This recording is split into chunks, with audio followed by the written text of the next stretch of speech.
session of our Sustainable Lunchtime Bytes series, and today we have Erin Merrin as our presenter. On behalf of the SSN, I'd like to acknowledge and pay respects to the Yugambeh, Common-Berry and Bundjalung people past, present and future of the Gold Coast region, because that's where we're both from today.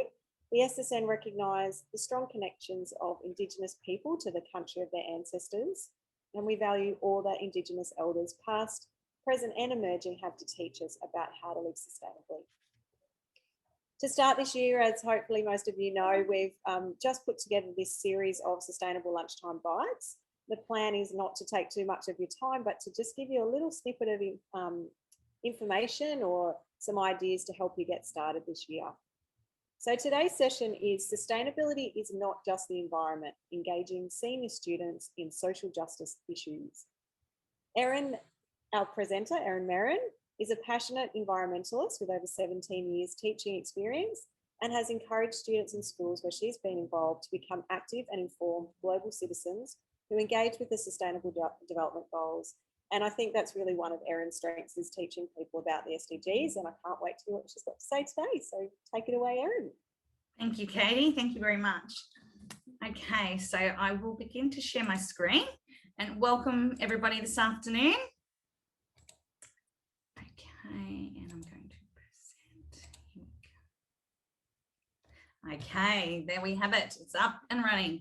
So yes, this afternoon I am going to be doing a session on engaging senior students in social justice.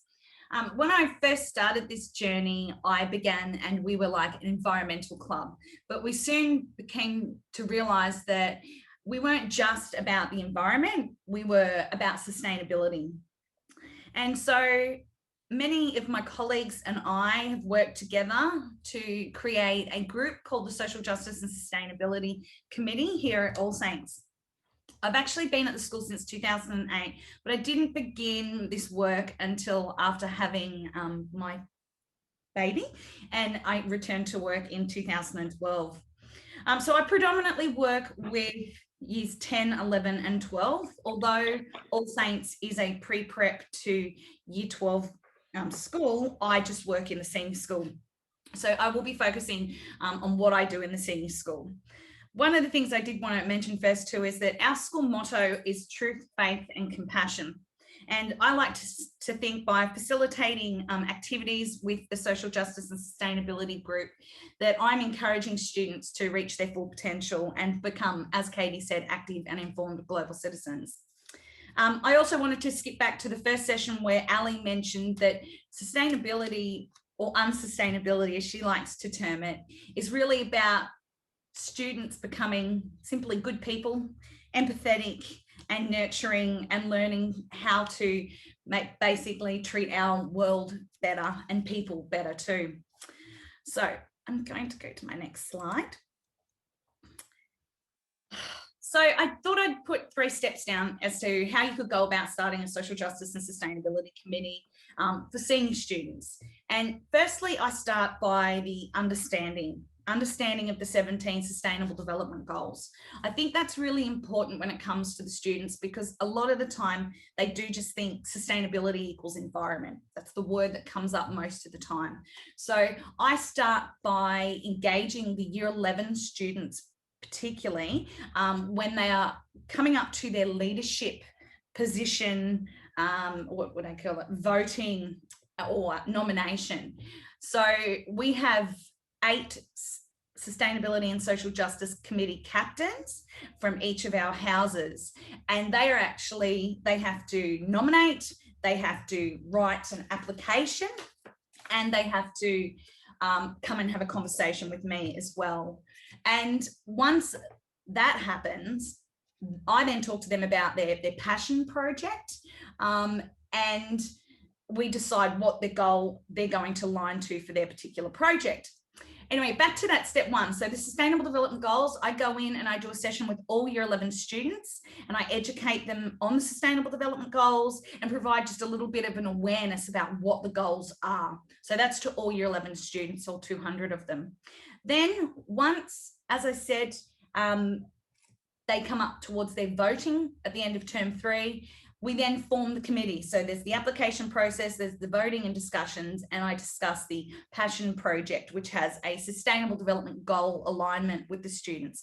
It doesn't just have to be one goal, it can be more than one goal if they like, but I really want them to have that alignment with the goals so that they know why they're doing that particular project, and it's something that they're passionate about, not what I'm passionate about, something that they're passionate about.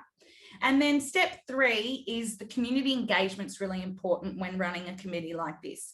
So we need to ensure that we have promotion of our activities and our events, that we also have education behind it, as I just mentioned, the why are we doing these things, and have a little bit of a story to it. It's really nice if the students can attach a story as to why they are doing it.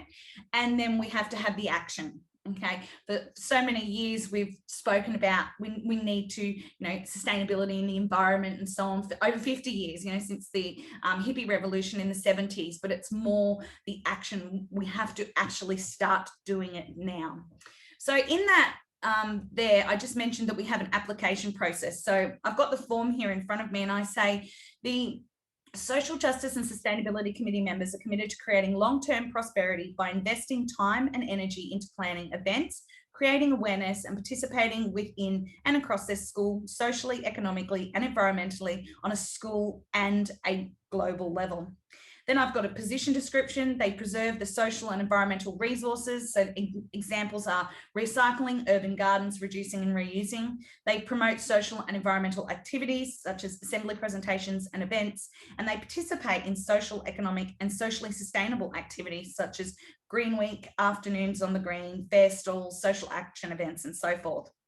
Then I'm not going to finish reading the rest of it because I actually have a whole list of selection criteria for the students, and then a list of what they also have to participate in for the year. So just for example, it says that they need to demonstrate leadership skills under the criteria. That's just one of them. And in terms of participation, they have to be a project leader for one main event or awareness activity.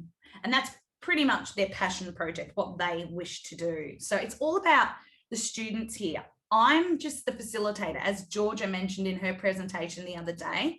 I'm simply the facilitator. I can share ideas with them, but I want them to be passionate about the project that they're doing. I have plenty of things that I'm passionate about, but I want to know what they're passionate about, the students themselves. So as I mentioned before, there's typically when you say the word sustainability, everybody thinks environmental, green, eco-friendly. I wrote down some of the words that my students said to me when I asked them this earlier this week. Environment, reduce, reuse, recycle, compost, oceans, turtles, conservation, to sustain something, pollution, and green and environment came up plenty of times. So that's where I really like to start with my committee, because I think it's really important. Although they've been introduced to the goals and they've had one session with me in year 11, we really get down to the nitty-gritty to understand, well, what is true sustainability? And I like using the example with my students. I've got the 17 Sustainable Development Goals up there. Okay, hopefully, I'm sure you've all seen them. Okay, and prior to the Sustainable Development Goals, we actually had the Millennium Development Goals. And the thing that makes them apart, makes them different, is the 17 Sustainable Development Goals are global goals that can be achieved in every country throughout the world. Whereas the Millennium Development Goals, they were a set of 8 goals that were designed particularly for the lower income or developing regions of the world to improve things like schooling, the number of schooling years that children have, to increase maternal mortality, increase child life expectancy. They were very targeted at developing regions of the world. Whereas the new global goals, the 17, and they jumped from 8 to 17, are targeted at every country and every individual. So they're a bit broader. And under those 17 development goals, they also have a number of targets. I think it's 169 targets. But I like to take students through to the first 5 goals. And this is where I try to break down the barriers of sustainability, just equaling environment. So we look at no poverty, zero hunger, good health and well-being, quality education, and gender equality. And I say to the students, is that just the environment? Can you see the environment there? And they're like, no, And so I asked them, well, what do you see there? And generally the answer is people. Okay, and that's where I like to start, because they then start understanding that sustainability, it's not just about the environment, it's about people and the planet. So that's really important there. And I give an example and I talk about, say, for example, deforestation in Indonesia. We know that deforestation in Indonesia is causing climate change, and we don't want to see our climate changing so drastically. But when you think about these 5 goals that you see here, one of them is quality education. A lot of that deforestation that's happening in Indonesia is happening because of palm oil plantations. But a lot of those plantations, they may only be small plantations, and they may be owned by small farmers that don't have a very large income. And those farmers, they have cleared the land, they've burnt the forest, and they've planted the palm oil because they want to provide an education for their children. So it really is a vicious cycle, in a way that we can't say that we want to protect that forest if we want to also say on one hand that we want quality education, and that farmer is only doing that palm oil farming so he can have enough money to send his children to school. So what we need to do essentially is to pay that farmer to protect that forest so that he can send his children to school and they can get a quality education, and then they can possibly break out of that cycle. So that's just one example that I like to use with the students. They really start to understand sustainability a little bit more once I do actually look at that. So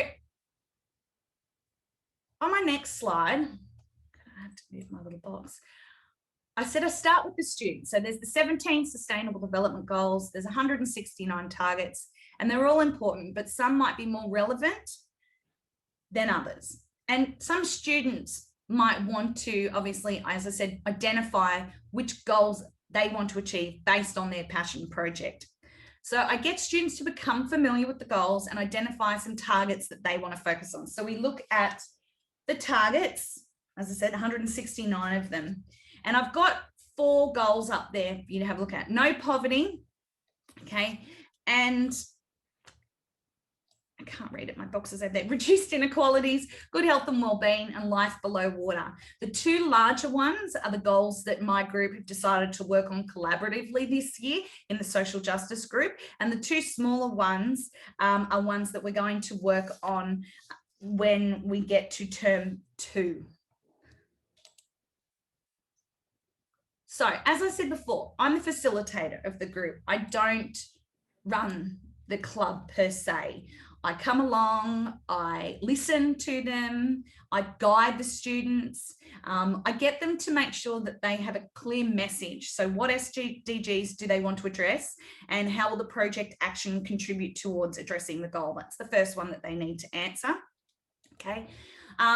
I like them to have a clear plan of what the committee want to achieve. And we are fortunate that at the start of the year, all of our student leaders go on a camp down to Tyalgum in northern New South Wales. And they have a couple of days down there where they can work together with their committees and plan what they'd like to achieve for the year. And I go down there and do some work with them as well.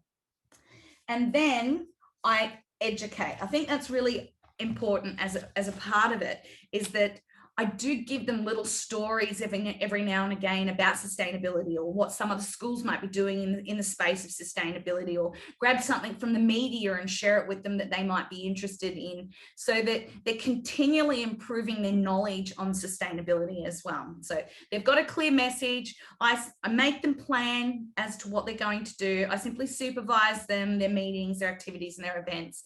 And then I do a little bit of education with them to improve their knowledge.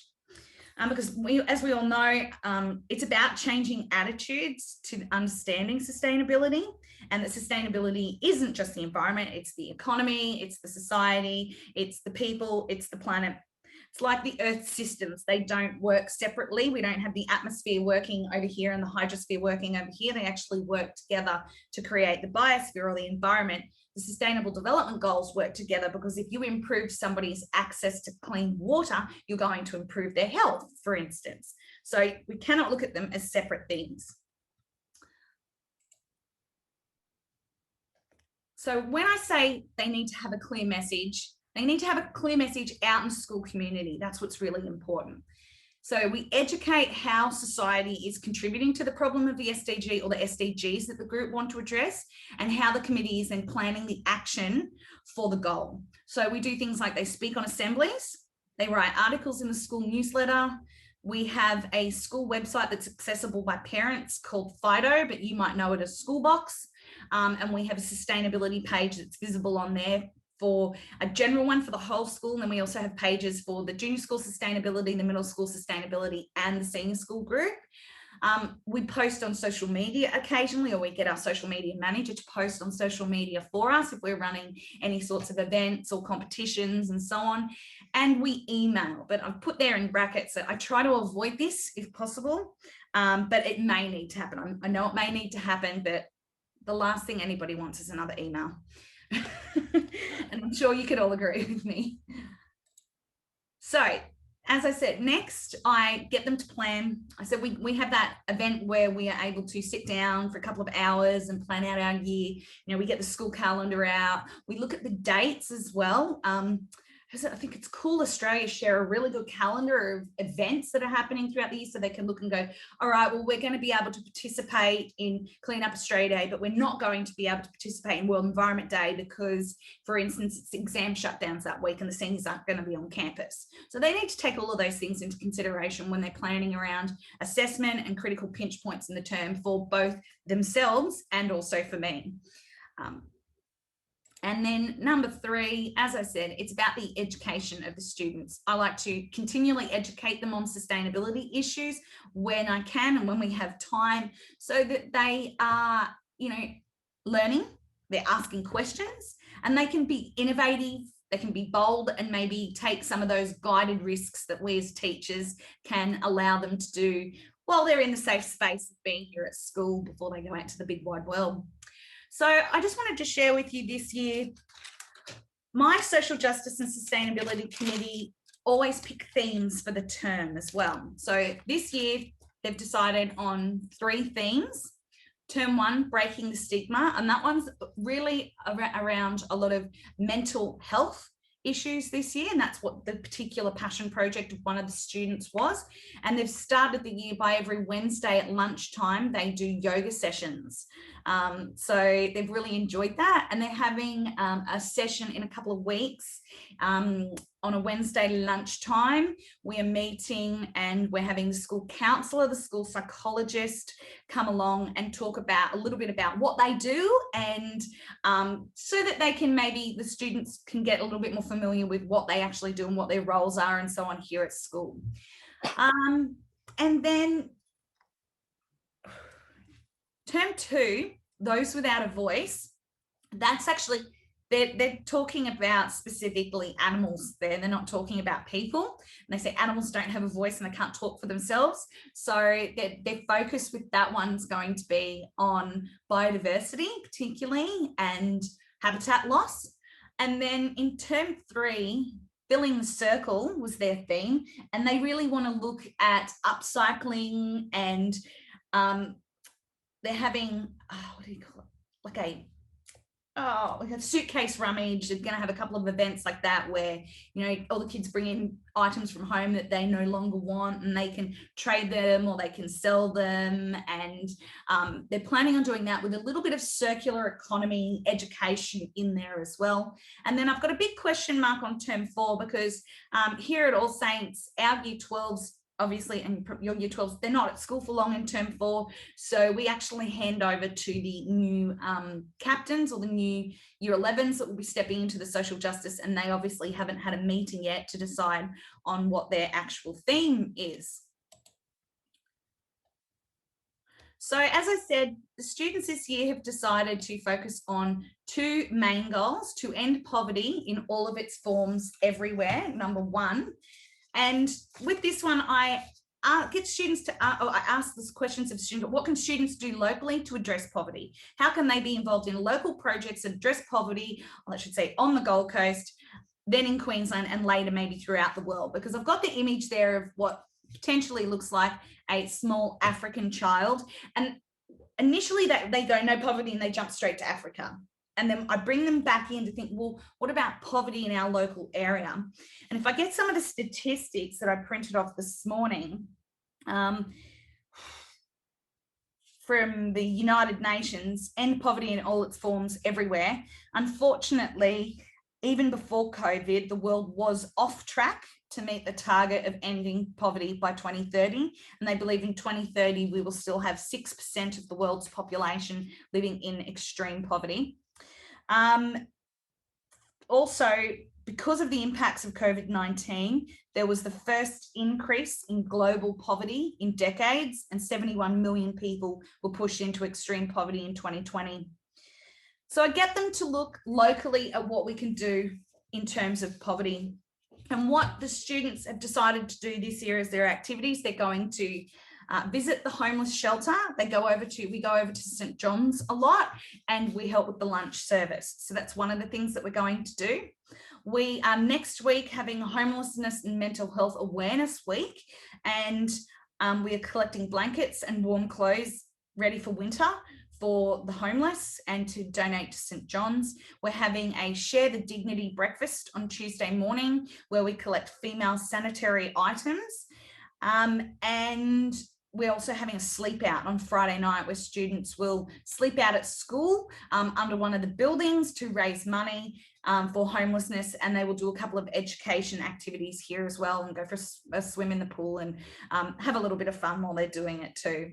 And then the other activity that they've decided to do this year for reducing the impacts of poverty on people locally is to again work with OzHarvest, who we've worked with in the past. So working with organisations outside of the school is really important for these sorts of groups. So I've mentioned St. John's, who we work closely with. We work closely with OzHarvest, and we will likely do that in term 3 when it's closer to World Food Day.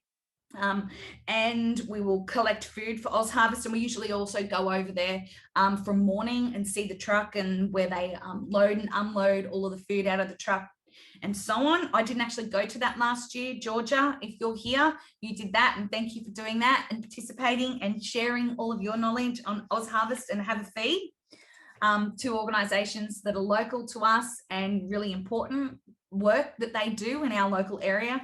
Not only does it reduce food waste, but it feeds the hungry, essentially, or those that can't afford a meal. So it's a very valuable organisation or organisations, as I said, Have a Feed and OzHarvest. So the next one is the reduced inequalities. So here again, I ask the questions: what can students do locally to address inequality? How can they be involved in local projects that address inequality on the Gold Coast? Okay, because it's about them doing something. It's about action, not just talking about it or being educated on it. So here I mentioned we also have just started doing sanitary items in all of the bathrooms here at school for the girls as a part of the reducing inequalities even within our own, even for our own students. Okay, we have a student that is really passionate this year about advocating the government to increase the job seeker payment, and she even came and spoke to me the other day and said they've just increased it.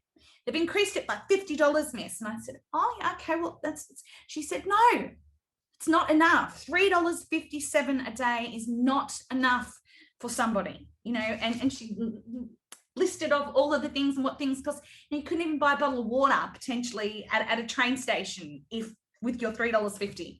So she's very, very passionate about it, and she's been writing letters to the government. So that's another thing that we do. Sometimes we lobby the government, we write letters and so on. And we're still working on some plans as to how else we're going to work to reduce inequalities within countries.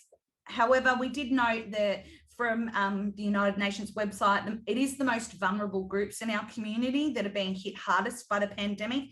That is older persons, people with disability, children, women, migrants, and refugees. So we're also, as well as the sanitary items that we're collecting next week, we're going to be doing the Share the Dignity bag drive later in the year, where we encourage students to bring in a bag, and it typically has a whole range of items in it, and we then send that off to the women's shelter. So that's something else that we will do. Okay, I'm getting there. I'm looking at the time, going, okay, I've got 5 minutes left. So what are some of the activities that my Social Justice and Sustainability Committee have done in the past? Well, we have a green week or a green day here at school where we run all events. That one's particularly around the environment because it's about, we go down and we do a clean of the wetlands. We have a creek that runs up the side of our school. We do a creek clean. We do a whole range of things that are about improving the environment. We have bake sales, and there's funny with our bake sales. I'm really proud of what we've achieved with our bake sales over the year. When I first started doing bake sales, everybody brought things in on plastic plates covered in Glad wrap, and I just looked at it and went, oh my goodness, look at the waste that this creates. And I'm happy to share that we really educate now for the bake sales that we do with the Sustainability Committee, and we educate anybody who is donating to the bake sale that they are not to bring in anything disposable whatsoever. We do not accept anything that is covered in Glad wrap, alfoil. We will accept cardboard because we have paper and cardboard recycling here at school. So if you have cardboard containers, we will accept that. But we try and encourage everybody to bring it in a reusable container. And our last bake sale, we actually had 100% of the students bring their items in either cardboard or reusable. And there was only a few cardboard items. Most of them were in their, mum's Tupperware container, dare I say. But I have my sustainability students here collecting the items, and if they're not named, we have a pen and we put the name on it so we can return it directly back to the students after the bake sale is complete. So that's the whole education with it. Everybody that knows that they donate to that bake sale know that they're not to bring in any waste with it. So, ticks off a couple of boxes. We raise money for our give-a-thon, but we also have fun eating cakes and so on, and we learn that we shouldn't bring things in disposable containers. Afternoon on the green, we have some musical entertainment, and we typically cook a barbecue, and we have somebody who does a little session, 15 minutes, 20 minutes on something to do with sustainability. We have awareness lunches, we do creek cleans, we have a farm garden at school here that we've worked on over time. We do a whole range of recycling, particularly with TerraCycle, and get the points, the oral care waste, the pens and markers and so on. Even the teachers, I've got heaps of teachers recycling their marker pens and everything now. We've just started the 7-Eleven cup rescue that I have here. We've got a couple of these across our site now where we put the coffee cups in and they get recycled. We tried the mug wall. We have a wall over in the tuck shop that has mugs on it. It works sometimes. Some people use the cups that are in it, but there's still a lot of coffee that's being brought either on campus or bought at the tuck shop in cups, so we're recycling them. That's not the answer, recycling. I'd like to see reduced, but anyway. We have meetings, we have assembly presentations, we do collection drives, we visit the homeless shelters, we feed the hungry, we do collections and education.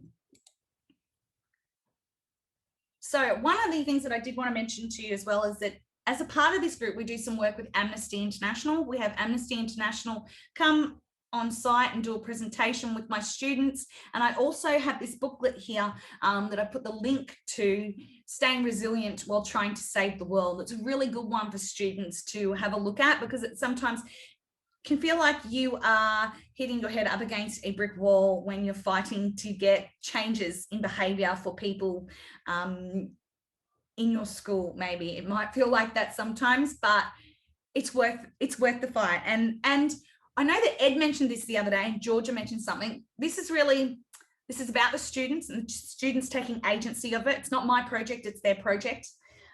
You've got to get more people on board too. So I'm very lucky to have a whole range of colleagues that work with me. I have volunteers that work in the garden. I have Georgia, who presented the other day, who runs the junior school sustainability group that is just going so well and has huge numbers.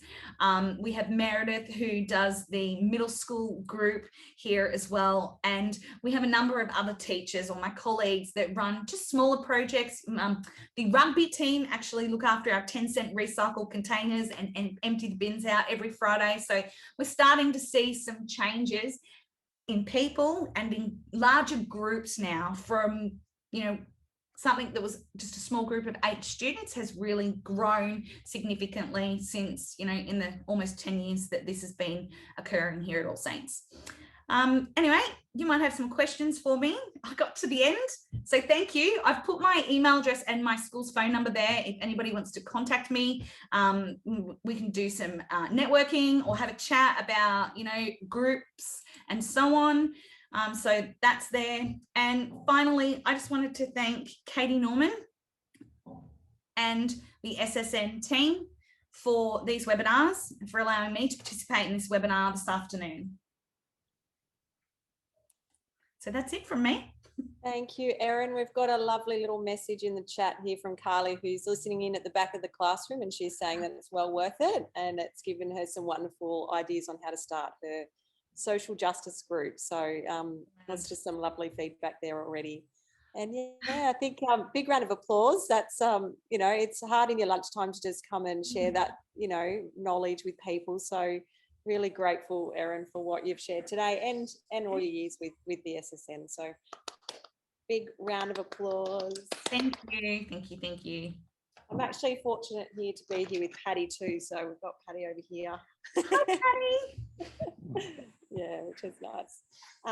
Yeah, so does anyone have any questions at all? We are kind of out of time, but just in case you've got one, unmute, and I'm sure Erin's got a couple more minutes before she's got to go back to class. Got 4 minutes. 4 minutes. My question listening to you was, what is your favourite project over the years with your committee? What's been your favourite project? I like, Green Week's a big one. It can take a lot of energy. I do like, oh, it's hard. I like my eco stall that we have at the fair. I do really like that because I get to also cook with some of the produce from the garden and share my cooking and my cordials and things like that with the students and with the All Saints community. And I think it's a really good one where the community can be involved more than just the students here on site. It actually is our community coming in on site at our fair where there might be parents, grandparents, friends all coming in, and they see that stall. And yeah, I think that one's one of the ones that I like best. Yeah. And we haven't been able to have it. Well, hopefully this year. No, they're not having it this year either. Oh no. I know. So we're waiting till next year because it's not a fair year. Yeah. They're not going to have it because otherwise it'll muck up with it'll clash with the musical basically. So you can't clash with the musical. No, of course not. Lisa, did you have a question there? I saw you put your camera on. All good? All right. Well, I hope you can have a loo break, Erin, before you go to class. Okay. And thank you very much. Thank you. Again. Bye. Bye. See you, everyone.